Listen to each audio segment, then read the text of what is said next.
जय जय रघुवीर समर्थ, जय जय रघुवीर समर्थ, जय जय रघुवीर समर्थ. सदा सर्वदा योग तुझा घडावा, तुझे कारणी देह माझा पडावा. उपेक्षू नको गुणवंता अनंता, रघुनायका मागणे हीची आता. हनुमंतांची कुळवल्ली राममंडपा वेला गेली, श्रीराम भक्तीने फळली. रामदास बोले या नामे, शुका सारिखे पूर्ण वैराग्य जाचे. वसिष्ठा परिज्ञान योगेश्वराचे, कवी वाल्मिका सारिखा मान्य ऐसा. नमस्कार माझा सद्गुरु रामदासा, जयाचा जगी जन्म नामार्थ झाला. जयाने सदा वास नामात केला, जयाच्या मुखी सर्वदा नाम कीर्ती. नमस्कार त्या ब्रह्मचैतन्य मूर्ती, नेत्राने गुरुराजमूर्ती आपुली. मी जे धवा पाहिली, तू विष्णू शिव तूच दैवत मला. तू तात तू माऊली, झाला भाव मनात या मग करू कोणास पाचारण. प्रल्हादा गुरुराज या नित तुम्हा, माझे असो वंदन. ऋषिकल्पम रामभक्तं गुरुयज्ञेश्वराभिधं, चतुर्वेदेश्वरः प्राणं प्रणमामि पुनः पुनः. अनेन प्रियतां देवो भगवान् जानकीपतिः, श्रीरामचन्द्र पूर्वेषामस्माकं कुलदैवतं. श्रोता वक्ता श्रीराम समर्थ, जय जय रघुवीर समर्थ, जय जय रघुवीर समर्थ. आदौ राम तपोवनादिगमनं हत्वा मृगं काञ्चनं, वैदेही हरणं जटायुमरणं सुग्रीव सम्भाषणं. वाली निर्दलनं समुद्रतरणं लङ्कापुरी दाहनं, पश्चाद् रावण कुंभकर्ण हननं एतद्धि रामायणं. जय जय रघुवीर समर्थ, जय जय रघुवीर समर्थ, जय जय रघुवीर समर्थ. आपल्याला आजचा जो नृसिंह जयंती आहे आजची, त्याबद्दलचं आपलं अवतारामध्ये वर्णन झालंय. पण तरीही आज आपल्याला नरसिंह जयंती असल्यामुळे हरी अनंत हरिकथा अनंता, म्हणजे हरिकथा कधी संपत नाही.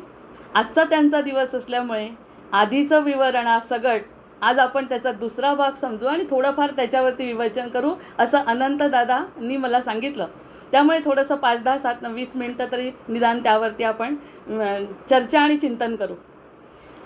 आपल्याला माहिती आहे की मंगळ ग्रह हा नरसिंह जयंतीचा कारक, म्हणजे नरसिंहाच्या जन्माचा कारक आहे. त्यामुळे आपण मंगळ ग्रहाचं जे आहे ते आपण 1 मिनिटात त्याचा श्लोक म्हणू. धरणी गर्भसंभूतं विद्युत्कांती समप्रभं, कुमारं शक्तिहस्तं च मंगलम प्रणमाम्यहम. असा हा जो मंगळ दोष ज्यांना असतो, आणि मंगळ दोष नाही असा व्यक्तीच नाही आहे. म्हणजे सगळ्याच ग्रहांचे दोष असतात, पण त्यातल्या त्यात असा म्हणतो आपण बदनाम झालेला असं म्हणतो की ज्याचा दोष अतिशय कठीण जातो सांभाळायला, आणि शनीची 7.5 या 2 गोष्टी बाकीचे ग्रह आपल्याला समजत नाही जीवनामध्ये. आता हा जो मंगळ दोष असतो, त्यांनी हे कवच म्हणजे नरसिंहाचं कवच अष्टक आणि मंगळाचा हा जो मंत्र आहे, तो मंत्र म्हटल्यानंतर फायदा होतो हा मी स्वतःचाही अनुभव त्या दिवशी सांगितला की मंगळ दोष असल्यामुळे मला सतत मंगळाची आराधना करावी लागते, आणि ती करत असताना मला तितकंच जास्त समाधानसुद्धा भगवंत देतात, निश्चितच देतात. कारण मंगळ हा सेनापती आहे. त्याचं वर्णन करत असताना त्यांनी सांगितलं की सगळ्या ग्रहांचा जसं युद्ध करताना सेनापतीचं महत्त्व आहे, तसं महत्त्व ग्रहांमध्ये मंगळाचं आहे. सूर्य आत्म्याचा कारक आहे, चंद्र मनाचा कारक आहे.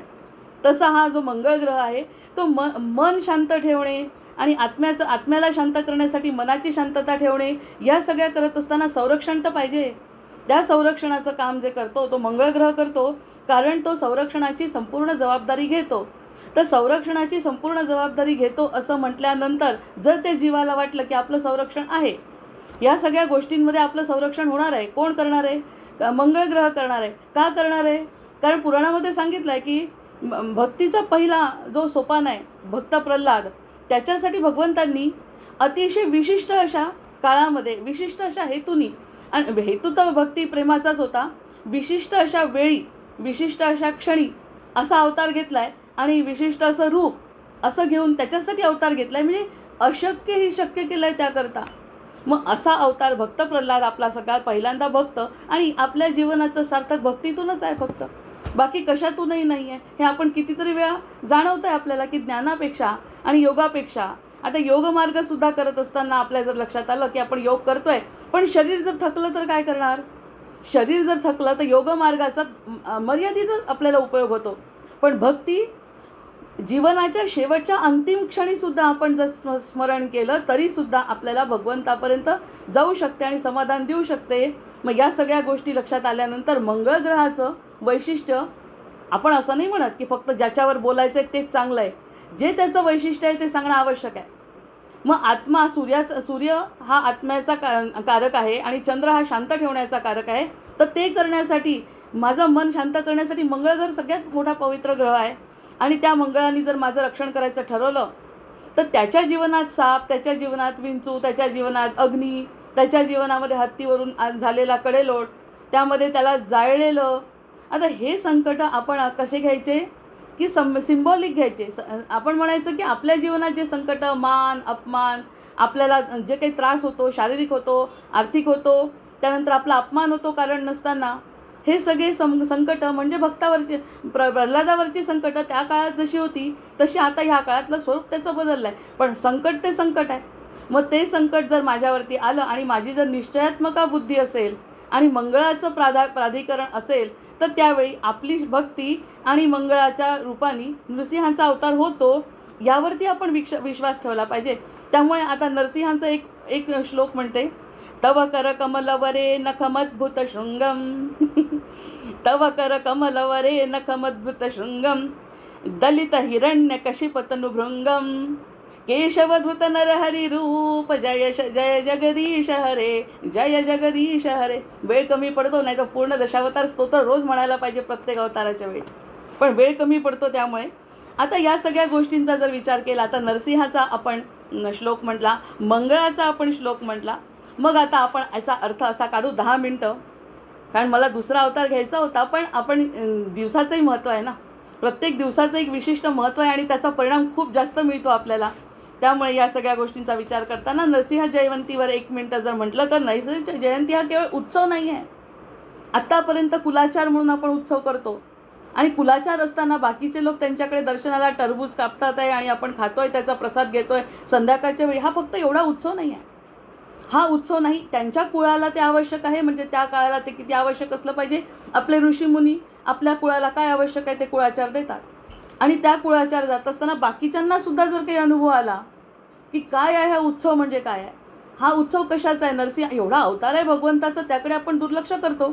झाला आहे उत्सव कितीतरी वेळा.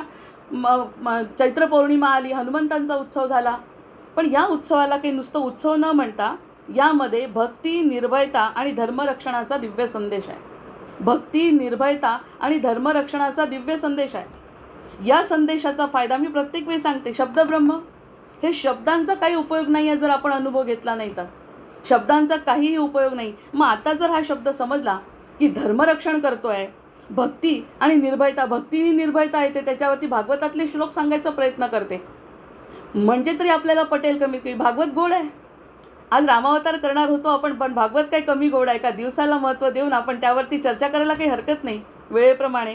आता सत्य आणि भक्ती ही संकटापेक्षा मोठी असते, हे लक्षात ठेवतो आहे आपण की सत्य आणि भक्ती असं जर असेल तर आपण आजपासूनच या सगळ्या गोष्टींचा विचार करायला लागू. अहंकार कितीही मोठा असला, कितीही मोठं संकट आलं, कितीही वेगवेगळ्या प्रकारच्या परीक्षा आपल्या जीवनामध्ये झाल्या, तरीसुद्धा त्या धर्मासमोर टिकत नाही. शेवटी धर्माचा विजय होतो. सत्यम परम धीमही, हे स्पष्ट आहे. हे नुसते शब्द नसून त्याचा अनुभव आहे. हा अनुभव घेण्यासाठीचा हा दिवस आहे. आणि या दिवसाला तुम्हाला काहीतरी महत्त्व समजावं म्हणून एक कथा, आणि त्या कथेद्वारे आपण जर काही शिकलो तर आपल्या जीवनामध्ये तो परिणाम होऊ शकतो.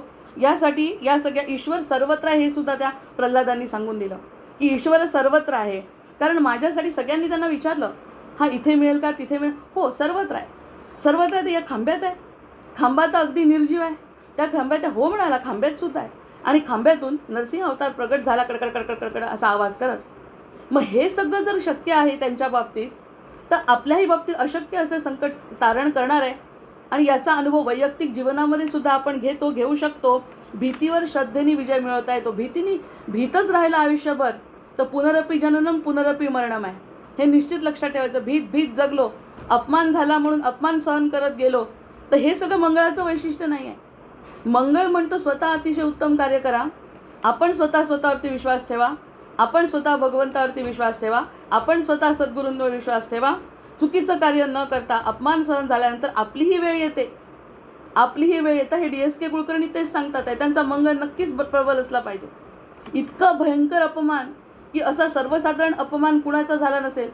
ज्यांनी कोणी त्यांची कथा ऐकली ते प्रत्येकाच्या डोळ्यातून पाणी आली. इतका भयंकर अपमान, आणि त्याच्या विरुद्ध परिस्थिती आता अशी झाली आहे, करोडोनी खात आहेत तरी लोक त्यांना पकडत नाही आहे, आणि आरामात ते लोक फिरतात. आणि बिचारे पुन्हा सांगत होते मला एकाचाही पैसा डुबवायचा नाही आहे, आणि तरीसुद्धा त्यांना इतकी विचित्र वागणूक दिली की मरता तो व्यक्ती वाचला आणि पुन्हा फिनिक्स पक्षासारखा उभा राहिला. नक्कीच मंगळ प्रबळ असला पाहिजे.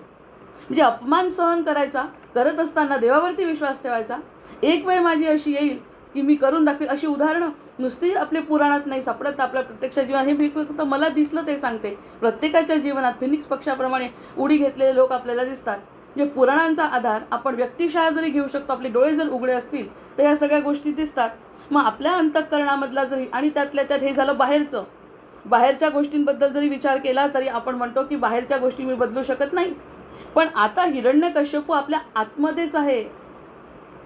मला दादांनी जो विचार करायला दिला आज की तुम्ही नृसिंह अवतारावर बोला, म्हणून हा विचार झाला की जर बाहेरचा नुसतं हिरण्यकश्यपू दिसतात आहे का राक्षसासारखे, नाही. प्रत्यक्ष आपल्या जीवनामध्ये आपण स्वतःसुद्धा कोणत्या तरी रिपूंनी ग्रासलेलो आहे. स्वतःसुद्धा अंतर्परीक्षण केलं. आत्मनिवेदन भक्ती प्रल्हादांनी सांगितलं, त्याच्यावरती थोडंसं चर्चा करते की या आत्मनिवेदन भक्ती सांगणारा सुद्धा प्रल्हादच आहे. म्हणजे षड्रिपू फक्त बाहेर नाही, हिरण्यकश्यपू फक्त बाहेर नाही, तर तो आपल्यातच आहे. इतरांना कोणाला सांगायची गरज नाही. ह्या मार्गदर्शनातून आपण आत्मनिवेदन जर केलं तर आपल्या अंतःकरणातल्या षड्रिपू म्हणजे काम, क्रोध, अन्याय आपण इतरांवर करतो, आपल्यावरती अन्याय होतो. चुकून माकून का होईना आपण इतरांवर कधी अन्याय करतो, इतरांचा अन्याय सहन करतो. या सगळ्या गोष्टीसुद्धा आपल्या भगवंताच्या अवतारासाठी कारणीभूत आहे. स्वतःवर जर विश्वास असेल तर भगवंत त्यातून मार्ग काढतो. अशी कितीतरी उदाहरणं आपण बघतो. प्रल्हाद म्हणजे काय मग? प्रल्हाद म्हणजे काय, तर त्याचा अर्थ मग मी कशी प्रल्हाद होऊ शकते? आणि प्रत्येक जीवाला ते सामर्थ्य दिलेलं आहे. भगवंतांनी एकालाही सोडलेलं नाही, लहान असो मोठा असो कोणत्याही जातीचा असो. प्रल्हाद म्हणजे श्रद्धा, नामस्मरण आणि सत्यम परम धीमही. सत्याचं नाव म्हणजे प्रल्हाद आहे. प्रल्हादासाठी सत्य असल्यामुळे, प्रल्हाद सत्य असल्यामुळे त्याचा अपमान सहन करणं आपल्या भगवंतांना सहन झालं नाही, आणि त्याचा सेनापती संरक्षणाचा असल्यामुळे त्यांनी मग आता या ठिकाणी आपल्याला त्यांचा उद्धार करण्यासाठी काय त्याला मारूनच टाकलाय. मग आता आपण प्रल्हादावरती जर विचार करू, प्रल्हाद म्हणजे काय मग प्रल्हाद म्हणजे आपण फक्त भक्त प्रल्हाद यावरती विचार करू शकतो का? आता जर आपण एखादा निर्भय व्यक्ती दिसला, जसं आता एक सर्वसाधारण उदाहरण सांगितलं मी कुणाचं DSKचं, की त्यांना इतका राजासारखा राहिलेला माणूस, राजाच होता, पुण्याचे राजे आहेत ते, आणि त्यांना अक्षरशः उघडं करून गळ्यामध्ये नेमप्लेट बसून खाली त्यांना स्पॉन्डिलिटिसचा त्रास असून सुद्धा त्यांना झोपायला गादीसुद्धा दिली नाही. ह्या लोकांनी पुढे कदाचित निर्दोष सुटले असते, आणि सुटलेच आहेत, तरीसुद्धा इतकी निर्दयता दाखवली. त्यांनी स्वतःवरती विश्वास ठेवला. हे सगळं घडतं याच्याशी मी कारणीभूत आहे का? मी केलं आहे का तसं काही? मी तर पुन्हा जीव तोडून सांगतोय सगळ्यांना, मी प्रत्येकाचं देतोय, खर्च करतोय तुमच्यासाठी, मी प्रयत्न करतोय. मला लोक त्रास देत आहेत, मला सरकार त्रास देत आहे, मला अधिकारी त्रास देतात आहे, नाही ऐकत कोणी. त्यांनी ती जवळपास 12 वर्षाची सजा भोगली, आणि सजा भोगत असताना आपण गलितगात्र झालो असतो. त्यांच्याकडे बघितलं की आपल्याला वाटतं की आपण तर या ठिकाणी असं असतो तर आपण गलितगात्र झालो असतो. पण ते फिनिक्स पक्षासारखे उभे राहिले, कारण त्यांनी नामस्मरण केलं असेल निश्चितच. ते म्हणाले आधीसुद्धा मी नामस्मरणावर फार भर देतो. मग ही निर्भयता जी येते, जो स्वतःवरचा विश्वास येतो, तो विश्वास म्हणजे भक्त प्रल्हादाचा तो गुण आहे पहिला. आता भागवताचा आधार, स्वतःच्या मनाने काही सांगायचं नाही आपल्याला. भागवताचा आधार जर घेतला तर ब्रह्मादय सुरगणा मुनयोथ सिद्धाः सत्वैकतानमतयो वचसां प्रवाहै नाराधितुं पुरुगुणै धुनापि पिप्रुः किं तोष्टुमर्हति समे हरिरुग्र जापी. आता या ठिकाणी ब्रह्मा, देवता, ऋषी सर्वही अनेक जण स्तुती करतात. आपण आपल्याला कमी समजतो. आपल्याला निर्भयता येत का नाही? मला कसं पावेल? माझ्या तर चुका झाल्या आहेत. तर भागवतांनी सांगितलंय की ब्रह्मा देवता ऋषी सर्वही अनेक स्तुती करतात, करूनही भगवंताला पूर्ण प्रसन्न करून घेऊ शकत नाही, तर मग मी साधा असुर कुळातला जन्मलेला बालक त्यांना कसा प्रसन्न करू. आता तो असुर कुळातला बालक आहे, आपणही मानव जन्मात आलेलो आहे, आपणही कमी आहे, आपली बुद्धी कमी आहे, आपली मर्यादा कमी आहे, पण मी कसा तुला, म्हणजे ही त्यांनी सांगितलं, ही त्याच्यातली निर्भयता कसा करू. मी कुणीही तुमचं वर्णन करू शकत नाही, मी तुमची भक्ती कशी करू. हा प्रल्हादाचा प्रश्न आहे. हाच प्रश्न आपल्या मनात येतो की नाही. हाच प्रश्न येतो, आपल्यासाठी कसा पावेल, आपल्यासाठी कसा पावेल याचं उत्तर प्रल्हादानी याच्यातून सांगितलं. सगळ्यांना पावतो. मी असुर कुळातला आहे, तुम्ही तरी असुर कुळातले नाही, तुम्ही तर अतिशय उच्च घराण्यातले आहे, तुम्हाला सद्गुरू लाभलेले आहेत. आपण आपला विचार करायचा, प्रल्हादाची परिस्थिती आणि आपली परिस्थिती. आपल्याला सद्गुरू लाभलेले आहेत, आपल्याला सत्संग आहे, मग आपल्याला विचार करण्याची शक्ती आहे. आपलाही अपमान झाला आहे, आपल्यालाही दुःख मिळालं आहे, पण आपण त्याला कारणीभूत आहोत का. मग आपण जर त्या गोष्टीला कारणीभूत नाही, तर अपमान सहन करायचा, फक्त तो काळ आपला असतो जो सहन करायचा तो करायचा. आणि ती निर्भयता या भागवतातून, प्रल्हादाच्या श्लोकातून आपल्यापर्यंत येते. मग नरसिंहाचा अवतार होणारच आहे, आणि झालाच समजा, आपल्याला यश मिळणार याची खात्री देतोय भागवत. मग त्यांनी म्हटलं, ब्रह्मादय सुरगणा मुनयोथ सिद्धा सत्वैकतान मतयो वचसां प्रवाहै नाराधितुं पुरुगुणै रधुनापि पिप्रुः किम तोष्टुमर्हति समे हरिरुग्र जाती. म्हणजे जे ब्रह्मा विष्णू महेश ज्यांची स्तुती करून भगवंताला प्रसन्न करू शकत नाहीत, असे मी असुर कुळातला कसा प्रसन्न करू. आपल्याला गॅरंटी मिळाली की मी करू शकते, कारण जर प्रल्हाद करू शकतो तर मीही करू शकते. हे भागवताच्या आधाराने बोलत आहे. किती मोठा आधार मिळाला आज आपल्यासाठी. नृसिंह प्रगटणार आहे आज म्हणजे आपल्याला जेव्हा गरज आहे तेव्हा, आणि आपलं सगळं सत्य जगासमोर उघड येईल जसे आपण आहोत. पण त्याच्यासाठी अट आहे, की आपली अट अशी आहे की त्यानंतर जर घडलेल्या चुका आहेत त्या पुन्हा व्हायला नको आहेत. त्या चुका नको व्हायला तर आपण या सगळ्या गोष्टी करू शकतो. ही झाली पहिली अट. दुसरी अट आहे प्रल्हादाची. मी 5 श्लोक घेते त्याचे आणि पुढे जाते. निष्काम भक्तीचा उच्चबिंदू म्हणजे प्रल्हाद आहे. असं जर आपण आलो तरच भगवंताचा अवतार होणार आहे. संरक्षण त्याला म्हणून मंगळाचं मिळालेलं आहे, मंगळ भक्ती. मग त्यांनी तर पुढे जाऊन सांगितलं की 9 ग्रह करायची गरज नाही, भक्ती जर केली तर 9 ग्रह आपोआप तुमच्या पायाशी येतात. इतकं त्याला महत्त्व दिलं आहे. मग त्यांनी काय म्हटलं, निष्काम भक्तीचा उच्चबिंदू काय आहे. नैवोद्विजय परदुरत्यय वैतरण्याः तदीर्य गायन महाअमृतमग्न चित्तः शोचे ततो विमुख चेतस इंद्रियार्थ माया सुखाय भरमुद्भरतो विमूढान. म्हणजे भागवतामधला हा श्लोक आहे. म्हणतात, मला संसाराची भीती नाही. आपल्याला आहे ना, आपल्याला संसाराची भीती आहे, मान अपमानाची भीती. त्यांनी तर सगळं गिळलं. कितीही त्याला कढईमध्ये टाकलं तो उठून आला, त्याला अग्नीमध्ये टाकलं उठून आला, त्याला हत्तीच्या पायी तुडवलं तो उठून आला. आपला अपमान झाला, आपण दबलो, मग अधोगतीला गेलो. त्याच्यापेक्षा काय वाईट परिस्थिती आहे का आपली. त्याची जितकी होती त्याच्यापेक्षा वाईट आहे. म्हणजे पुराणाचा संदर्भ आपण आपल्याशी लावला पाहिजे तर आपला आत्माराम सुखावेल. कारण आता रामाचं वर्णन करत असताना आत्माराम आधी येणार आहे.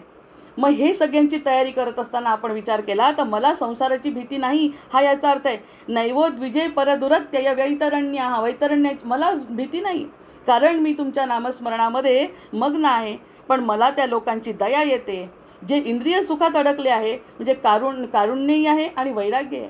त्याच्याजवळ कारुण्यही आहे आणि वैराग्य आहे. त्यामुळे तो इतरांना सांगतो, अरे मला दया येते, माझ्यापेक्षा वाईट परिस्थिती कुणाचीच नाही, तरीसुद्धा मी नामस्मरण केलं.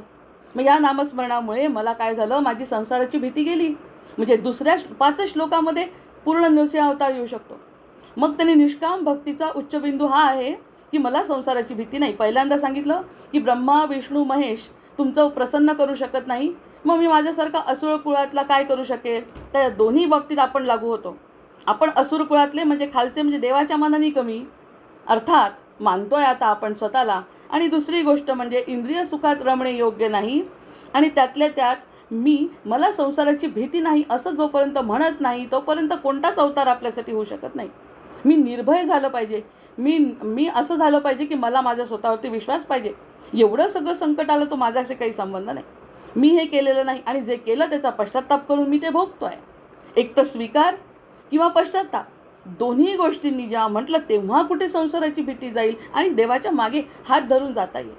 देवाच्या मागे हात धरून जाणे म्हणजेच मंगळाची उपासना म्हणा. किंवा त्यांचा दशावतारातलं स्तोत्र म्हणा, आपल्याला जी पीडा असेल त्या पीडेप्रमाणे या सगळ्या गोष्टीतून आपण ठरवू शकतो की आपण कोणतं मंत्र म्हणायचं आहे, कोणता ग्रह आपल्याला त्रास देतो आहे. तिसरी गोष्ट सांगितली आहे ते भक्तीची खरी ओळख कशी असते. भक्तीची ह्या सगळ्या गोष्टी झाल्याशिवाय अवतार कसा होणार आहे. आपण त्याला असं उल्लंघून पुढे गेलो होतो दुसऱ्या अवतारासाठी. तर खूप महत्त्वाचे मुद्दे आजच्या त्यांच्या जन्माच्या दिवशी सापडले की मतिर्न कृष्णे परतस्वतो वा मिथोभिपद्येत गृहव्रतानां अदांत गोभिर्विशतां तमिस्त्र पुनः पुनश्चर वितचर्वणानाम. आता या ठिकाणी जे लोक संसारामध्ये, अजून एक सांगितली गोष्ट, जे लोक संसारामध्ये भोगात अडकतात, म्हणजे हा त्रास आहे, तो त्रास आहे, तो त्रास आहे, ते दुःख आहे, असं ज्याच्यामध्ये अडकतात त्यांची बुद्धी कधीही भगवंताकडे वळत नाही. 3 श्लोकामध्ये पूर्ण समजून गेलं आपल्याला की असं जर केलं, ह्यामध्ये जर लक्ष दिलं तर भगवंताकडे, म्हणजे आपण आपला गुरुग्रह वाढवतो आहे. सरळ सरळ या सत्संगातून आपल्या गुरुग्रहाची कृपा आपल्यावरती होणार आहे. कारण गुरुकडे नेत आहेत प्रल्हाद आपल्याला. प्रल्हादाचे श्लोक आहेत 7वा स्कंद 9 आणि श्लोक आहेत 43. तर मग मला हे जे लोक संसारामध्ये भोगतात, अडकले आहेत, त्यांची बुद्धी कधीही भगवंताकडे वळत नाही. ते पुन्हा पुन्हा त्याच विषयांचा अनुभव घेतात. आपल्याला पुन्हा पुन्हा जर त्या विषयाचा अनुभव घ्यायचा असेल तर आपण भगवंताकडे न वळणं बरं. पण आपण जर वळत असू तर अर्थात या सगळ्या संकटांवरती मात होते आणि भगवंत आपला हात धरतात. हा 3रा श्लोक झाला. आता 4था श्लोक आहे. पहिल्यांदा निर्भयता, दुसरी निष्काम भक्ती आहे. त्या निष्काम भक्तीचा उच्च बिंदू म्हणजे मला संसाराची भीती नाही, हा 2रा बिंदू सापडला. 3रा भीती म्हणजे भक्तीची खरी ओळख काय आहे की मला जे लोक संसारात भोगतात ते कळलं. संसार काय आहे त्याच्यामध्ये भोगत असताना पुनरपी जन्म, मला यायचं नाही गर्भवासात पुन्हा, मला या पुन्हा गर्भवासात कोणत्याही जन्मात आला, राजाच्याही जन्मात जरी आलो तरी त्यालाही दुःख आहे. या सगळ्या दुःखातून आता मला मुक्तीच पाहिजे असं मनाचा जेव्हा पक्का होईल, हा 3रा श्लोक म्हणतो मतिर्न कृष्णे परतस्वतो वा. हा 3रा श्लोक आहे 30वा. आता परमसमर्पण म्हणजे त्यांनी तर ह्या श्लोकामध्ये सरळ सरळ संसारातील आसक्तीवर प्रहार केला की आसक्ती जर असेल तर तुम्ही वळूच नाही शकत. एका महिन्यात 2 तलवारी लावू शकत नाही. तेव्हा कुठे तो नरसिंह अवतार झालेला आहे. गडगड करत जो आलेला आहे तो प्रल्हादासाठी का धावला, या 3 गोष्टी तर आधी केल्या. 3 गोष्टी आपण पाहिल्या. 4थं परमसमर्पण आहे त्यांचं. आता परमसमर्पण म्हणजे आता का बालस्य नेह शरणम पितरौ नृसिंह. आता नृसिंहाचा जन्म आहे ना आज. मग नृसिंह अवतार त्याच स्कंदामध्ये बालस्य नेह शरणम पितरौ नृसिंह नर्तस्य चामदग्न मुनती मज्जतो 9 तप्तस्य तप्त विलिधिर्य इहाज श्रेष्ठ तावत भीतो तनुभृताम त्वदुपेक्षितानाम. हा आहे भागवतातल्या 7व्यातला 9व्यातला 19वा श्लोक. ते काय म्हणतात, हे नृसिंह भगवंत, आज स्तुती करायला काय कमी आहे आपल्याला. हे नृसिंह देवा, सरळ सरळ आता जन्माच्या दिवशी आपण 4थ्या श्लोक पकडला यायचा की हे नृसिंह देवा बालकाचे रक्षण. हां, किती मोठी संकल्पना मायेतली सांगितली बा या श्लोकामध्ये. ते म्हणतात हे नृसिंहा, आता माझा नृसिंहावर पूर्ण विश्वास आहे. प्रल्हाद म्हणतो हे देवा, बालकाचं रक्षण आईवडील करू शकत नाही, त्यांना मर्यादा आहेत, हे आपण बोललेलं आहे. आईवडिलांना मर्यादा आहे. आपल्याही मुलांचं रक्षण आपण करू शकत नाही पूर्णपणे. एखाद्या मुलाला त्रास असेल तर त्या त्रासापासून आपण वाचवू नाही शकत, ही हतबलता आपली आहे. आणि आपल्याला जो त्रास आहे तो आपले आईवडील वाचवू नाही शकत. म्हणजे आता कोणाकडे बघा, प्रल्हाद म्हणतो कोणाकडे बघा.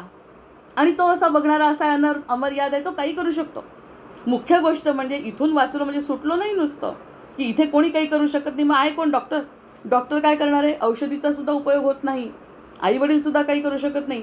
पैसासुद्धा, माझ्या मिस्टरांना जेव्हा लिव्हरचा त्रास झाला तर त्यावेळी आम्ही 2 कोटी खर्च करायला तयार होतो. अमेरिकेत माझा भाऊ आहे, सख्खा भाऊ अमेरिकेत आहे. तळमळ एकच मुलगी आहे पूर्ण घराण्यामध्ये. मी वाचवायला सर्व दृष्टीने प्रयत्न होते. कोण वाचवू शकलं. म्हणजे त्यांच्या आईनी तर प्राण दिला की मुलगा गेला म्हणून. मग ह्या सगळ्या गोष्टी म्हणजे किती हतबलता आहे संसारामध्ये. संसारामधली जी हतबलता आहे. प्रल्हाद म्हणतो हे नृसिंह देवा, हे नृसिंह देवा, बालकाचे प्राण आई वडील वाचवू शकत नाही, नंतर त्याचं रक्षण करू शकत नाही. रोग्याला औषधही बरं करू शकत, भागवतात म्हटलं आहे. रोग्याला औषधही बरं करू शकत नाही. खरं म्हणजे त्यांनी जे सांगितलं ना ते आम्ही भोगलं आहे, आपण सगळ्यांनी भोगलं आहे. ते भागवत जर सांगताय त्याचा कोणता बिंदू आपल्याला पकडायचा हे लक्षात घेतलं पाहिजे. नंतर हे नृसिंह देवा, बालकांचे रक्षण आईवडील करू शकत नाही, याच्यावरती शिक्कामोर्तब करायचा. आता आपण आईवडिलांच्या भरोशावर असतो, ते काही करू शकत नाही. आपला मुलगा आपल्या भरोशावर असतो, आपण काही करू शकत नाही. हे मला पटलं. आता हे पटणं सोपं आहे का, हे पटलं. नंतर रोग्याला औषध वाचवू शकत नाही, मग वाचवू शकत नाही. जर तुमची कृपा नसेल, जर तुमची कृपा नसेल तर कोणीच संरक्षण देऊ शकत नाही. पुन्हा मंगळाची आराधना, मंगळ देवा संरक्षण दे. मग मंगळाची उपासना केली, संरक्षण मिळालं की ताबडतोब काही ना काही आपल्या जीवनात बदल घडेल. आणि जे बदल घडले ते स्वीकारण्याची तयारी सुद्धा मी करेल. हा 4था श्लोक भागवतातला घेतलाय. मग आता बालस्य नेह शरणम पितरौ नृसिंह. आता नृसिंहाचा दिवस असल्यामुळे हा अगदी परफेक्ट श्लोक आपल्याला समजला आणि त्या ठिकाणी आपण त्याला पूर्ण शरण गेलो. आता मला समजलं, मला संसाराची भीती नाही हे प्रल्हादानी म्हटलं. जे लोक संसार भोगतात त्यांना भगवंताची प्राप्ती होत नाही ते सांगितलं. त्यानंतर आईवडिलांचं रक्षण, मुलाचं रक्षण आईवडील करू शकत नाही हे पटलं. ब्रह्मदेव सगळ्या देवता ज्या आहेत त्या देवता भगवंताची पूर्ण स्तुती करू शकत नाही, पण मी असुर कुळातला असून माझ्यावरती कशी कृपा होईल असं सुद्धा विचारलं. म्हणजे 4 सगळे महत्त्वाचे मुद्दे आपल्यालाच लागू आहेत. विचार करू आपण. आत्ताच्या आत्ता पटणार नाही पण विचार करू. मग आता पूर्ण शरणागतीचा भाव जो आहे ना त्याच्यामध्ये आलेला आहे. आता पूर्ण शरणागतीचा भाव म्हणजे आपल्यातले सगळे जे मोठे लोक आहेत ना ते सगळ्यांना ती माहिती आहे, ती शेवटी सांगते. सगळे मोठे लोक आहेत जे साधू संत आहेत आणि ज्यांनी इतका मोठा सत्संग केला आहे त्या सगळ्यांना माहिती आहे. तो शेवटचा भाव सांगते. आणि आता एक त्यामध्ये सांगते अजून साधू संघाचं महत्त्व काय आहे. त्यांनी सांगितलं असेल साधू संघाचं महत्त्व काय आहे की नैषा मतिस्ता वधुरुक्रमांद्री स्पृश्यज्ञनर्था पमगो यदर्थः महीयसां पादरजोभिषेकम निष्किंचनाना न वृणीत यावत. त्यांनी सांगितलं जोपर्यंत आता ह्याच्या संसाराच्या तापात पोळला, संसार तापामध्ये तो पोळला, त्याला अनुभव आले. समर्थांनी सुद्धा तेच सांगितलंय, जर अनुभव आले संसाराचे तर तो सगळ्यात जास्त चांगला वैरागी होऊ शकतो. कारण त्याला अनुभवाने इतकं तापलंय की आता त्याच्यासोबत दुसरा मार्ग नाही आणि त्याला भगवंत दिसू लागतो. मग त्यांनी सांगितलं जोपर्यंत मनुष्य संतांच्या चरणधुळीचा सत्संगाचा उपयोग करत नाही, केव्हा जाईल संतांजवळ तो. इतके सगळे प्रकार 4 श्लोकात आपण सांगतोय कारण आपण थोडक्यात घेतोय. 4 श्लोकांमध्ये त्यांनी सांगितलं इतका सगळा जर ताप असेल तर आपण साधूंकडे आपोआपच साधू दिसायला लागतात. डोळ्यांनी साधू दिसायला लागतात. त्यांची दृष्टी आपल्यावर पडल्यासारखी वाटते. ते सगळं करू शकतात कारण ते अमर्याद आहे. ते अमर्याद शक्तीचे धारक आहेत. हे संरक्षण कवच देणारा माझा मंगळ ग्रह किंवा माझा नृसिंह अवतार किंवा हे नृसिंहदेव भगवंत तो काही फक्त एका कुलाचा नाही आहे. जो काही मला त्रास आहे तो चरणधुळीचा साधुसंगाचा स्वीकार करत नाही तोपर्यंत त्याची बुद्धी भगवंताकडे वळत नाही. त्यामुळे साधुसंग आवश्यक आहे. त्यामुळे पुन्हा भागवताचा जो पहिला श्लोक आहे तो की भाग्योदयेन बहुजन्म समर्जितेन सत्संगमंच लभते पुरुषाय दावै अज्ञान हेतुकृत मोहमदांधकार नाशम विदाय हि तदोदयते विवेकः. जय जय रघुवीर समर्थ. आता त्यांनी हे सांगितलं असं जर भाग्यानी झालं, हे जर भाग्य 5 गोष्टी झाल्या थोडक्यात, अर्ध्या तासाच का होईना पण 5 गोष्टी जर थोडक्यात झाल्या तर सगळ्यात महत्त्वाचं काय आहे जीवनातलं किंवा आपल्या परमार्थामध्ये सगळ्यात पहिली गोष्ट कोणती असेल. पहिली गोष्ट सांगितली आणि ती प्रल्हादाच्याच बाबतीत आहे, जी रामांनी सांगितली शबरीला. त्या 9विधा भक्ती आहेत. तर 9विधा भक्तीमध्ये श्रवणम कीर्तनम विष्णू स्मरणम पादसेवनम अर्चनम वंदनम दास्यम सख्यमात्मनिवेदनम. मग या ठिकाणी हा श्लोक कोणी म्हटलाय, हा श्लोक याची सुद्धा आपण विचार केला पाहिजे. हा श्लोक भक्त प्रल्हादाने आपल्या वडिलांना कितीतरी वेळा ऐकवला. ऐकून काही परिणाम झाला नाही, दिसलं आणि त्यालाच मारण्याला भगवंत प्रगट झाले. किती वेळा ऐकलं याचा अर्थ मला हे समजताय आता. किती वेळा ऐकलं पण परिणाम काहीच नाही. इतके वेळा ऐकून परिणाम जर नसेल तर हिरण्यकश्यपूची अवस्था होते. म्हणजे त्यांचा कोणता ग्रह राहू केतू बलवान असेल बघा हिरण्यकश्यपूचा. या ठिकाणी किती वेळा तरी सांगितलं. मग आपल्याला कितीतरी वेळा साधू संत सांगतात. प्रल्हादांनी जसं वडिलांना सांगितलं तसं त्यांनी कितीतरी वेळा साधू संत आपल्याला सांगतात. पण आपण जर ते ऐकलं नाही तर हिरण्यकश्यपूसारखी अवस्था होईल. पण ती हिरण्यकश्यपू इतकी सुद्धा आपली पात्रता नाही आहे. कारण भगवंतांनी आपल्यासाठी अवतार घ्यावा इतकी पात्रता नाही. आपण पुनरपी जननमच्या फेऱ्यात अडकतो. संतांनी सांगितलेलं ऐकलं नाही तरी.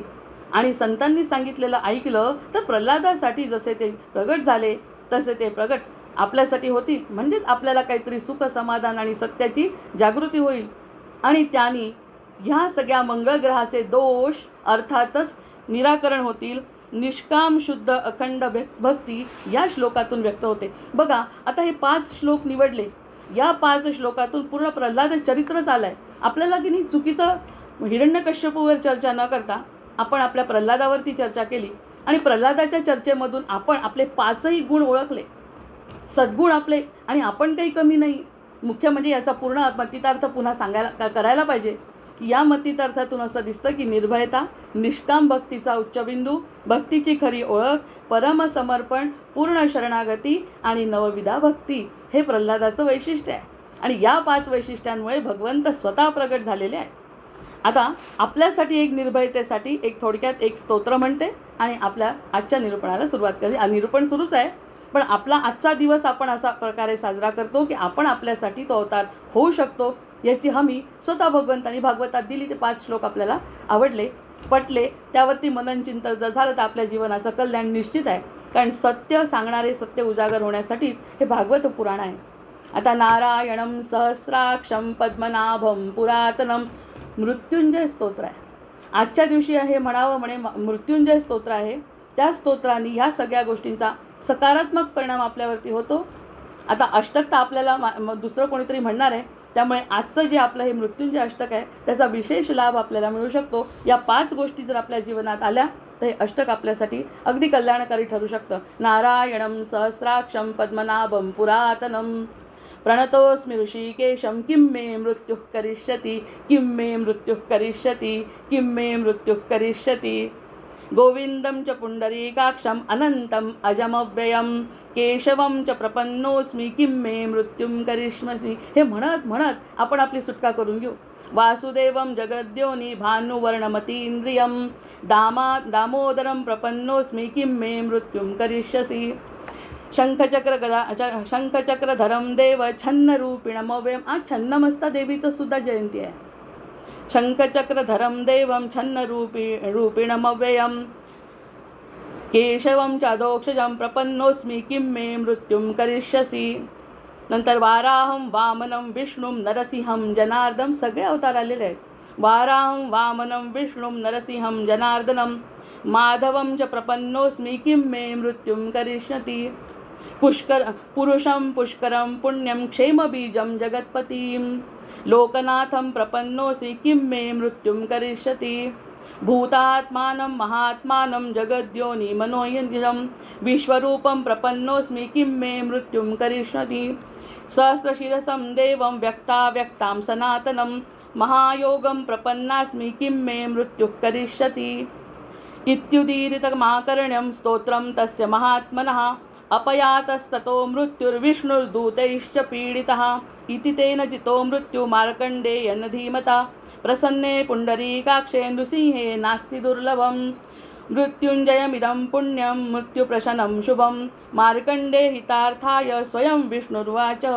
यम इदं पठते भक्त्या त्रिकालं नियतशुचि नाकाले तस्य मृत्युस्या नरस्याच्युतचेतसः. ह्यात नरसिंह पुराणे मृत्युंजय स्तोत्र समाप्तम. आजच्या दिवशी हा योग अतिशय उत्तम आलेला आहे. 5 श्लोक आपल्यामध्ये झालेला परिवर्तन, आपल्यामध्ये होणार आहे परिवर्तन, ते परिवर्तन नवविधा भक्ती, संतांचा संग आणि त्यानंतर महत्भाग्याने मिळालेलं हे जे आपल्याला शरीर आहे त्या शरीराचा उपयोग भागवताच्या साह्याने आपण याचा उपयोग करू आणि महामृत्युंजय त्यांनी जे सांगितलं आहे त्या मृत्यूवर विजय मिळवणे म्हणजे अमरत्व प्राप्त करू. या सगळ्या गोष्टींचा आपण विचार केला. आता हा जो रामतत्व, आता आपल्याला परशुरामांचं जे झालेलं आहे पूर्ण परशुराम स्तोत्र, परशुरामांचा शेवट कुठे आलेला आहे. परशुराम तर अमर आहेत. परशुराम आता तो एक किती सुंदर अवतार आहे. त्या अवताराचं आपण वर्णन त्याच्या दिवशीच केलं. आता त्या परशुरामांनी अतिशय संयमी असे रामचंद्र त्यांना जेव्हा दिसले, इतकं शांत वाटलं त्यांना आणि त्यांनी त्रेतामध्ये त्यांचं सुदर्शन चक्र कृष्णाला दिलं असं म्हणतात. म्हणजे आपलं शस्त्र देताना त्यांना इतका आनंद होत होता की आता हा पुढचा जो अवतार आहे आपला रामचंद्र तो सूर्यग्रहाचा कारक आहे. सूर्यग्रहाचा कारक असल्यामुळे त्यांनी असा विचार केला की हे जे आपण देतोय त्यांना रामांना, तर मला किती बरं आनंद होत असेल या गोष्टीचा तुम्हाला मी वर्णन करू शकत नाही. माझ्याजवळचं क्षात्र तेज मी जेव्हा त्यांना देतो त्यावेळी मला जो आनंद होतो तो माझ्या शब्दांमध्ये मला वर्णन करता येत नाही. एक मिनिट हा फक्त.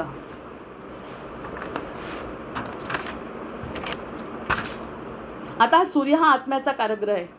त्याचं थोडंसं वर्णन करत असताना सूर्य आत्म्याचा कारग्रह आहे आणि सूर्यवंशी श्रीराम आहेत. आत्म्याचा कारक सूर्यग्रह आहे. किती आवश्यक आहे सूर्यग्रह. प्राणशक्ती जी आहे ती श्रीराम आहे. श्वासोश्वास हा हनुमंत आहे. याचं उदाहरण आणि तो रामदास म्हणून घेतो स्वतःला, तो रामदास आहे. म्हणून जपा कुसुम संकाशम काश्यपेयम महद्युतीम. आता ग्रह बदलला, मंगळ ग्रह संरक्षणाचा झाला, आजचा दिवस आपण साजरा केला. आता ग्रह बदलला आणि सूर्यग्रहाकडे वळलाय. सूर्यग्रहाकडे वळताना त्याचा जो श्लोक आहे, जपा कुसुम संकाशम काश्यमेयम महद्युतीम तमोरीम सर्व पापग्नम प्रणतोस्मि दिवाकरम. सूर्य आता यांनी ऋग्वेदात त्यांनी पाहिलं, आणि ऋग्वेद तर पूर्ण सूर्यावरच आहे. म्हणजे सूर्यावर लिहिलेली सगळी साधना ऋग्वेदामध्ये सापडते. सूर्यो आत्मा जगस्तस्तुष्ट. म्हणजे ऋग्वेदामध्ये म्हटलं की सूर्य हा स्थावर जंगम संपूर्ण जगाचा आत्मा आहे. सूर्य हा स्थावर जंगम सगळ्या जगाचा आत्मा आहे आणि सूर्यवंशी श्रीराम आहे. म्हणून स्थावर जंगम सगळ्याचे मालक कोण आहेत? श्रीराम आहेत. कारण सूर्याचं बद्दल वर्णन आपल्या ऋग्वेदात केलं आहे त्यांनी वर्णन तसं, की सूर्य हा स्थावर जंगम आणि संपूर्ण जगाचा आत्मा आहे. सूर्य जर उगवला नाही तर पृथ्वीवर काहीच असू शकत नाही. बाकीचे सगळे ग्रह नंतर आहे, आधी सूर्य आहे. सूर्याच्या शिवाय काहीच नाही. मग ते आत्मस्वरूप समजायचं आपलं, पुन्हा आपल्याशी संबंध लावतोच आहे. सूर्य हा स्थावर, श्रीराम हा सूर्यवंशी आहे म्हणून त्याचं सूर्याशी सरळ नातं आहे. सरळ नातं म्हणजे त्याच्याच वंशात जन्मालेला आहे. वाल्मिकी रामायणामध्ये इक्ष्वाकु वंश प्रभवो रामो नाम जनै श्रुतः. त्यांनी म्हटलंय वाल्मिकी रामायणामध्ये की श्रीराम हा सूर्यतत्वाशी जोडलेला आहे. वाल्मिकी रामायणामध्ये सांगितलंय आणि सूर्य जगाचा आत्मा आहे हे ऋग्वेदात सांगितलंय. कसा जोडायचा संबंध? आता हा सगळा संबंध सूर्य हा सगळ्या जगाचं चालन करताय. आपण प्रत्यक्ष कोणत्याही देवाला बघू शकत नाही, पण सूर्यदेवाला बघू शकतो. सूर्य जर उगवला नाही तर काही होऊ शकत नाही. आणि त्या सूर्यकुळामध्ये भगवान श्रीरामांचा जन्म झाला आहे आणि त्यामुळे त्यांचा संबंध सरळ सरळ सूर्याशी आहे. आणि सूर्याचा सगळ्या जगाशी संबंध असल्यामुळे रामांचा सुद्धा सगळ्या जगाशी संबंध आहे. आणि तेच त्या चराचरात व्यापून आहे. रामतत्व चराचरामध्ये व्यापून आहे, त्याचा अवतार आहे हा. आणि जो ज्याच्या हातामध्ये परशुरामांनी आपली ध्वजा दिलेली आहे. रामो राजमणी सदा विजयते रामम रमेशम भजे रामेणाभियता निशाचरशमो रामाय तस्मै नमः. अशा या रामाला राजमणी, असा हा मणी जो आहे म्हणजे आपला सूर्य. सूर्याची उपासना म्हणजेच रामाची उपासना. सूर्य दिसला म्हणजे रामचंद्र दिसले असं समजायला पाहिजे. कारण त्याचे सगळे वर्णन, त्याचं वर्णन हे जे सगळं दुपारी टळटळी 12 वाजता त्याचा जन्म आणि सूर्य पूर्ण आपल्या डोक्यावरती असताना माथ्यावरती, त्यामुळे आपण रामो राजमणी म्हणून. मग तो जो आत्माराम आहे त्या आत्माराम रामातच रमतो. आपला हा आत्माराम म्हणून आपल्याला राम आवडतो. आत्माराम हा रामामध्ये रमतो. श्रीरामचंद्र चरणौ मनसा स्मरामी श्रीरामचंद्र चरणौ वचसा गृणामी. मी अशा माझ्या प्राणनाथांना मनापासून नमस्कार करते. असं जर त्या जीवाला वाटलं त्याचं कल्याण झालं. नुसतं वाटलं तरी त्याचं कल्याण झालं, कारण त्याला जीवनाचं तत्त्व कळलं. त्यांनी त्याच्या हातामध्ये धर्मकार्य करायला दिलेली ही जी परंपरा आहे ना, ते जन्म कशासाठी? सगुण रामाचं कीर्तन करतोय आपण तो. आता हा जो आत्माराम किंवा राजाराम आहे किंवा जो निर्गुण राम आहे ते तत्वाचा आपल्याशी सरळ सरळ संबंध आहे. मुंगीचा, छोट्याशा झाडाचा, फुलाचा कोणाचाही संबंध रामाशी आहे, कारण की तो सूर्यवंशातला आहे आणि ते तत्व त्याच्यामध्ये आहे. सूर्य नसेल तर त्याला काही अर्थ नाही जीवनाला. तितका जवळचा संबंध हत्ती असो का मुंगी असो, प्राणी असो, पशु असो, मानव असो, राक्षस असो, कोणीही असो, त्या सगळ्यांचा जन्म रामाशी आहे, संबंध रामाशी आहे. सूर्य आत्मा जगताम राम प्राणभृताम पती सूर्यवंश समुत्पन्नो राम प्राणनिवासकः. असा हा जो राम आहे तो प्राणामध्ये निवास करतो. याच्यावरती आपण पूर्ण रामायणाचं, रामतत्वाचं आणि त्याच्या चैतन्य स्वरूपाचं, त्यानंतर येणाऱ्या वायूचं, श्वासोश्वासाचं, मारुतीचं वर्णनसुद्धा आपण त्याच्या विशेष निरूपणामध्ये केलं आहे.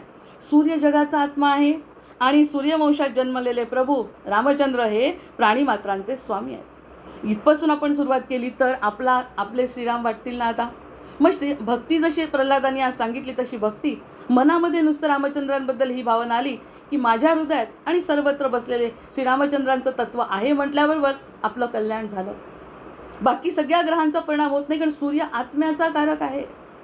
इथपर्यंत माझं स्वतःचं म्हणणं झालं आता की सूर्य आत्म्याचा कारक असल्यामुळे आत्म्यालाच तर मुक्त करायचं आहे. चंद्राचा उपयोग करून घ्यायचा, संरक्षणाचा उपयोग करून घ्यायचा, मंगळाचं सगळं करायचं, पण मुक्त कुणाला करायचं आहे? आत्म्याला करायचं आहे. त्याच्यामुळे सूर्याचा कारक जो श्रीरामचंद्र त्यांचा अवतार म्हणजे माझ्यातच वसलेला आहे असं जेव्हा वाटेल एखाद्या व्यक्तीला तर त्याचा उद्धार झाला म्हणून समजायला हरकत नाही. जय जय रघुवीर समर्थ. विश्रांती स्थानमेकं कविवर वचसां जीवनं सज्जनानां बीजम धर्मद्रुमस्य प्रभवतु भवतां भूतये राम नाम. या रामनामाने प्रत्येक जीवाचा उद्धार होतो. त्याच्या फक्त मनात त्याच्याबद्दल भक्ती निर्माण व्हावी. मग सूर्य म्हणजे काय? सूर्य म्हणजे बाह्यप्रकाश. बाह्यप्रकाश तर आहेच, तो दिसतोय डोळ्यांनी, म्हणजे दिसणारं सुद्धा चैतन्य. आणि अंतःप्रकाश म्हणजे आता जर जाणवलं आपल्याला की तो प्रकाश आपल्या आतमध्ये आहे, त्या प्रकाशाशिवाय, त्या चैतन्याशिवाय माझं जीवन शक्य नाही. अरे आत्मा आहे तो आपला.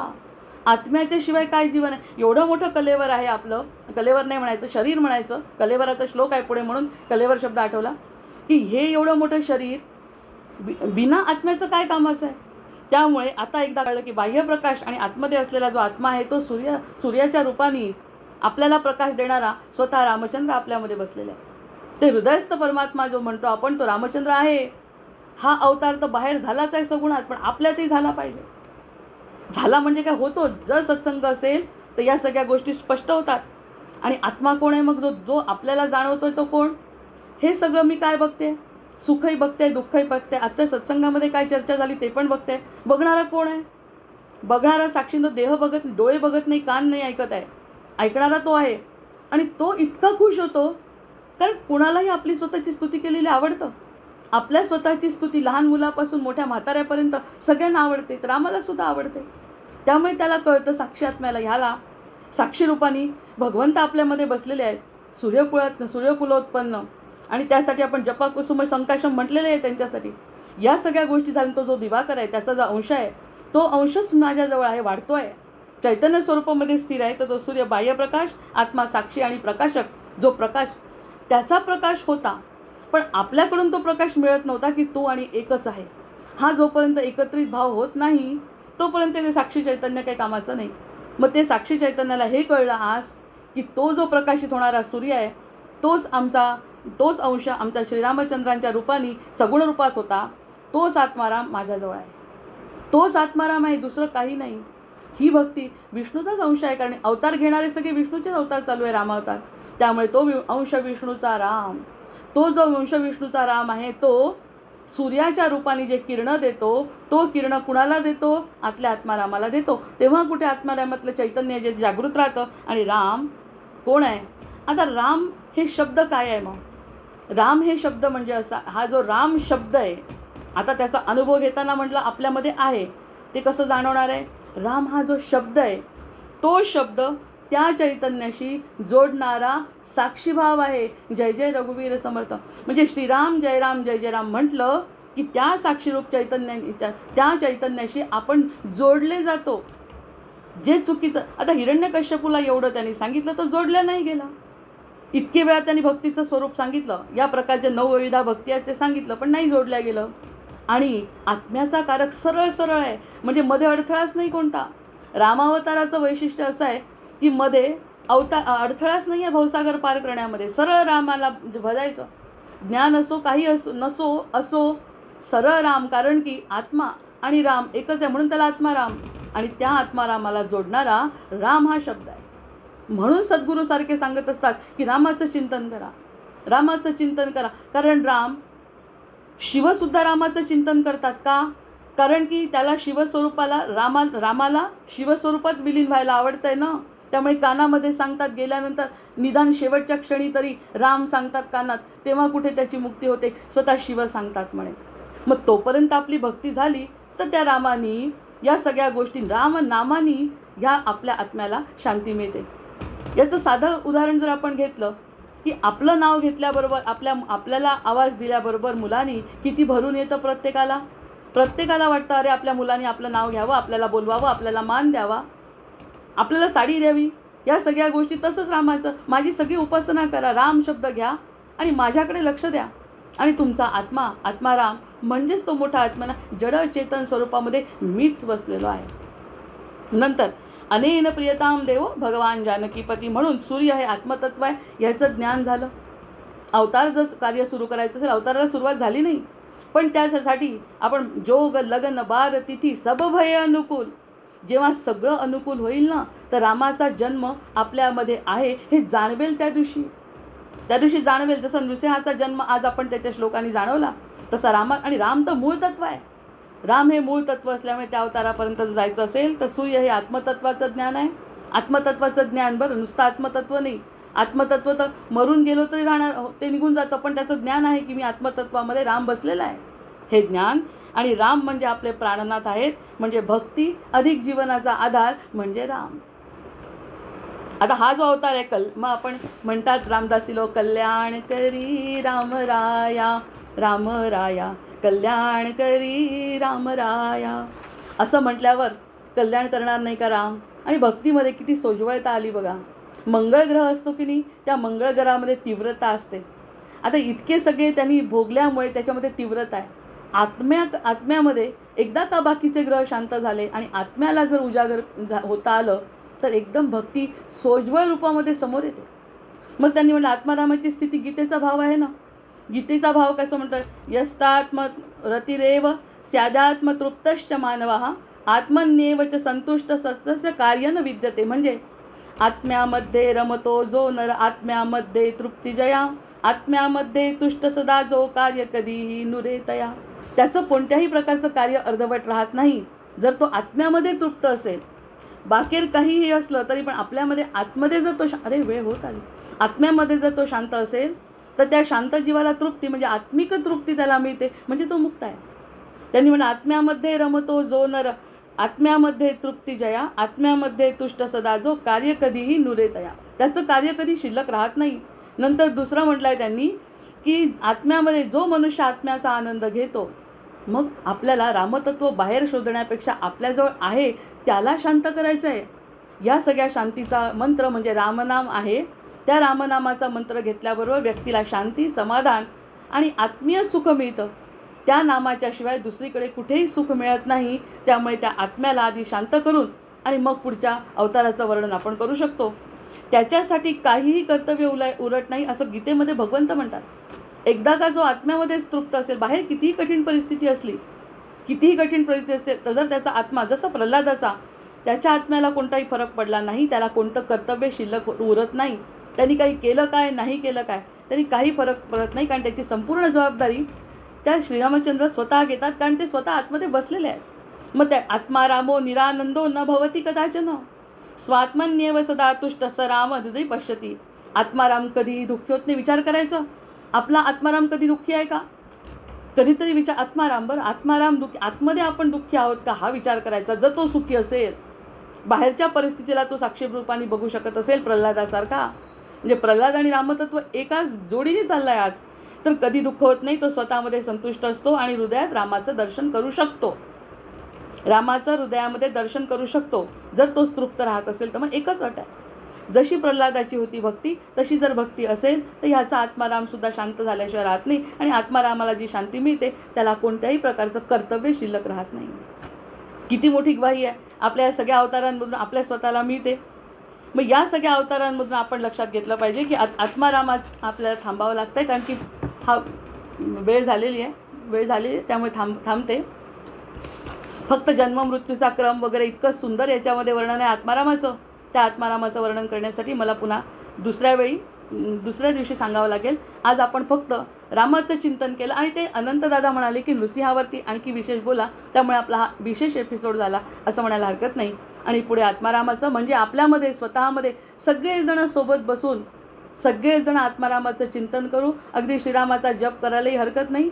अशा पद्धतीने सगळ्यांनी त्याचा अनुभव घेऊ, कारण रामजन्म होणं ही आपल्या जीवनाची इतिसार्थकता आहे.